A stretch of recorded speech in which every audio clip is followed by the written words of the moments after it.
মাঝে মধ্যে যখন কিছুই ভালো লাগে না, মন চায় একটু ভর্তা দিয়ে ভাত খাই। এই তো সেদিনই ইচ্ছে করছিল না কোনো কিছু দিয়ে ভাত খেতে, এই জন্য আমি করে নিয়েছিলাম কাঁঠালের বিচি ভর্তা।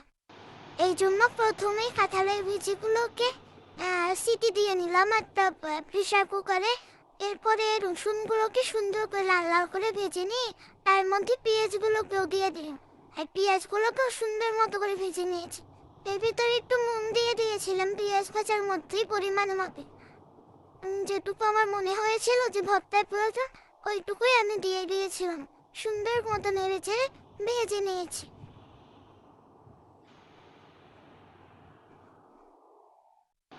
এই গরমে আসলে মুখে রুচি থাকে না কোনো কিছু, এই জন্যই ঝাল বেশি করে দিয়ে দিয়েছিলাম যেন মুখে ভালো লাগে খেতে।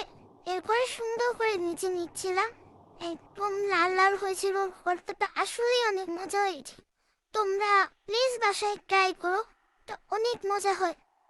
এরকম করে এই ভর্তাটা খেতে অনেক অনেক ভালো লাগে। এই যে আমার ভাজা শেষ, এরপরে ওই ভাজাটাকে নিয়ে আর কাঁঠালের বীজটাকে নিয়ে পাতায় সুন্দর করে বেটে নিয়েছি। যে কোনো ভর্তায় পাতায় বেটে নিলে অনেক মজা হয় খেতে।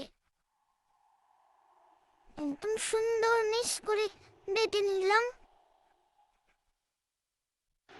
কাঁঠালের বীজটা ভালো মতো সিদ্ধ হলে বাটতে অনেক সুবিধা হয়। আমার বীজগুলো অনেক ভালো মতো সিদ্ধ হয়েছিল।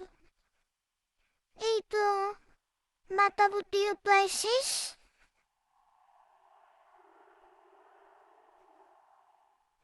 তোমরা কারা কারা এইভাবে ভর্তা খেয়েছো আমাকে জানিও। আর কারা কারা আমার ভর্তা রেসিপিটা দেখে ট্রাই করবে সেটা অবশ্যই জানিও। এই যে ভর্তাটা বাটা শেষ, এরপরে পরিমাণ মতো সরিষার তেল দিয়ে সুন্দর করে মেখে নিব। যে কোনো ভর্তাই সরিষার তেল দিয়ে মাখলে ভর্তার স্বাদই মানে চেঞ্জ হয়ে যায়, এত ভালো লাগে ভর্তা। আমার ভিডিওটা ভালো লাগলে অবশ্যই লাইক সাবস্ক্রাইব করে দিও প্লিজ।